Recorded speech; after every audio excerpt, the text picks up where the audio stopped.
Hello and welcome to How to Tune a Violin.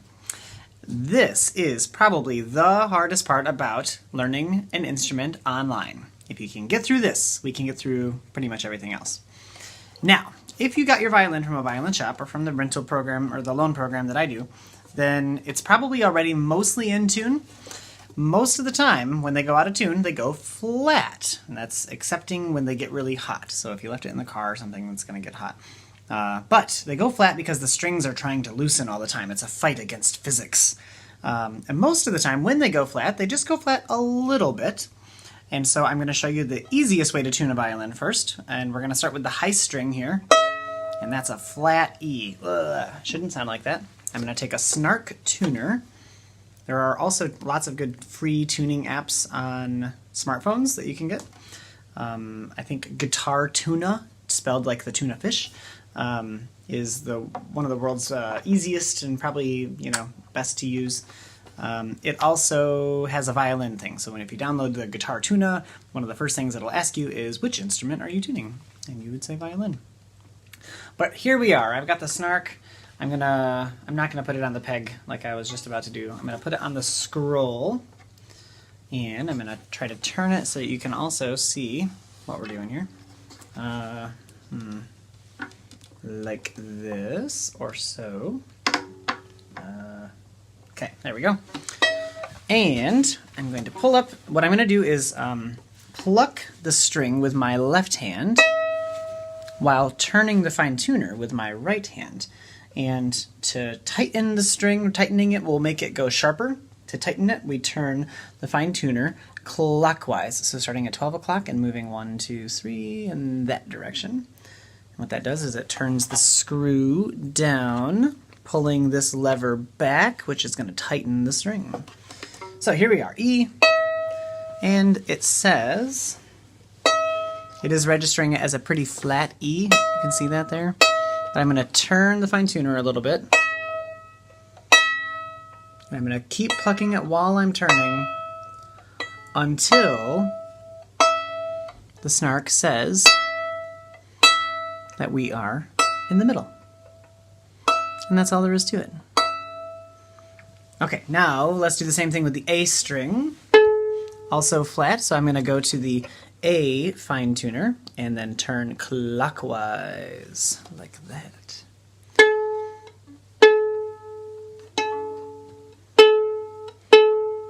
And I'm plucking it with my left hand.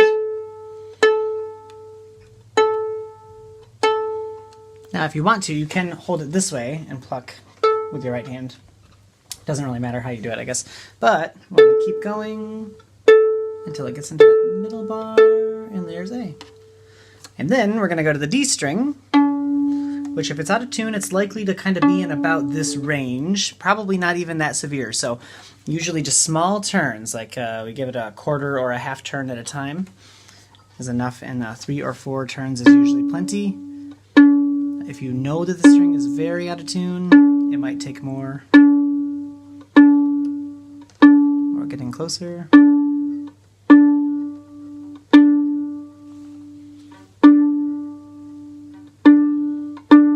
There it is. And then I'm going to go to the G string. And I turned it so low that it's registering as an F sharp right now. That's a full half step low. We're going to go 1, 2.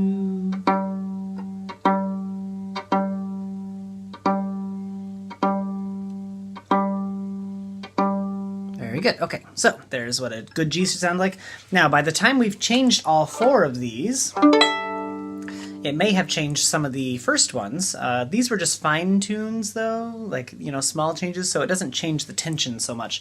But it's especially volatile on a violin because the tailpiece here is free floating. It's just kind of held up by the tension of the strings. If the strings were taken off, this piece would just fall right off. It looks like it's stronger than that, but it's not. So let's check again from the first one. And you can see now this one is registering a little sharp. So I'm going to loosen it, and there's 2 ways I can loosen it. The first is I can stretch the string, because the strings have a tendency to get caught at the nut or on the bridge, just because they have a fine wind, and sometimes that wind kind of catches on the wood. So I'm going to loosen it first just by stretching it a little bit. And it's still a little sharp, so now I'll go to the fine tuner and flatten, so counterclockwise to loosen. And just a little bit, and that's plenty. A is a little sharp. So I'm going to loosen it just a tiny bit. Oh, I probably should have stretched the string first. It's still good. Okay, D string. I'm going to stretch it first and see if it kind of comes undone. It did, see that? So now I don't actually have to use the fine tuner. And then G is also just a little sharp, so I'm going to stretch it. And now it's right on. So I'm going to check one more time just to make sure it's nice and in tune. If your student is playing with an out-of-tune instrument, they will have a harder time developing a good ear, and intonation and internalization is very important on a violin, because if we don't have the sticker on here showing us where our fingers are supposed to go, we have to rely on our ear. So playing in tune is important. And you'll have to tune it a little bit each day, because they just don't stay in tune very long. Small changes in temperature and humidity especially are enough to make it sound a little sharp or a little flat. Most of the time, though, it's going flat. Okay, so there's that. Now, if you need to use the pegs, the trick here, I'm going to use my lowest string, actually, because this one doesn't break as easily as the high E string, because it has less tension overall. It's a little bit more forgiving. So I'm going to loosen this so you can see how the process works. So here we have the peg. All I did was follow the string up to the peg that it's strung into. And I'm going to turn it in a way that brings the string down. So it's going to loosen it. Like that. And just to make a point about how this throws out the other strings, all I did was change this one. But now these three are all going to be a little out of tune because I changed the tension so dramatically. Oh, E still looks good. Oh, they're all a little sharp. Oh yeah, each of them went sharp. Except for E. That's the furthest away, though. A and D both went sharp because the tension redistributed on the tailpiece. So these now are taking a little bit more pressure, or something like that. So here's G. And then the trick to getting it back in tune is make sure it's movable. You want to be able just to wiggle it a little bit. Get it to the point where it's kind of all the way loose, like that. And then I'm going to slowly turn it while plucking the whole time. And I'm very slowly turning it. And I need to watch here. I'm at E already. There's F. F sharp. And there's G. Now while I'm doing that, if I'm not pressing in the whole time, it's going to come undone like that. See, it's wrong again. I have to push into the peg so that it gets tighter into the peg box. So I'm going to do it again while pushing in the whole time, and it takes a little bit of force. I'm pushing in, I'm pulling in this way while pushing in that way with the other hand. So pushing in, pulling in so that they're making a uniform pressure. D, D sharp, E, F, F sharp, and there's G. And then that's actually pretty good. Now I need to loosen it here and see if it got stuck anywhere. And now you can see it's a little flatter just from tugging on it. So I'm going to go back to the fine tuner for this. And then a little higher. I'm giving it 3 turns, 4 turns, 5 turns, 6 turns. Okay, it took about 6 more turns to get it just that small amount. And then I should give it a stretch one more time.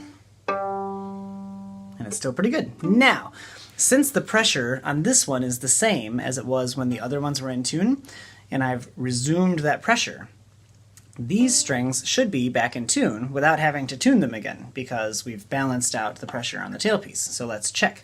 The only exception to that is if they got stuck when they moved, but they didn't move very much, so I bet we'll be good. Let's see. E. It's pretty good. A is a tiny bit flat. D is a tiny bit sharp. Oh, it kind of fell back in. So I'm going to tighten my A string just a little bit. But remember, all of those were a little bit on the sharp side. And now we've got a nice in tune violin. Okay, good. If you have any questions, post them in the comments. And remember, for these first few songs, we're mostly just using this first string, so don't feel like you have to have all of them in tune. And by the way, you're pretty much probably guaranteed to break a string. Almost everybody breaks a string when they're starting to learn how to tune. And it's because they go too fast. Just take it slow. If a string breaks, they're not very expensive on the starter instruments. It's like $5 or so. I can help you get a new one on, or you can just take it to a music shop and say, I broke my string, and then buy a new one, and then they'll help you put it on. So, okay, good. Now let's go learn a song.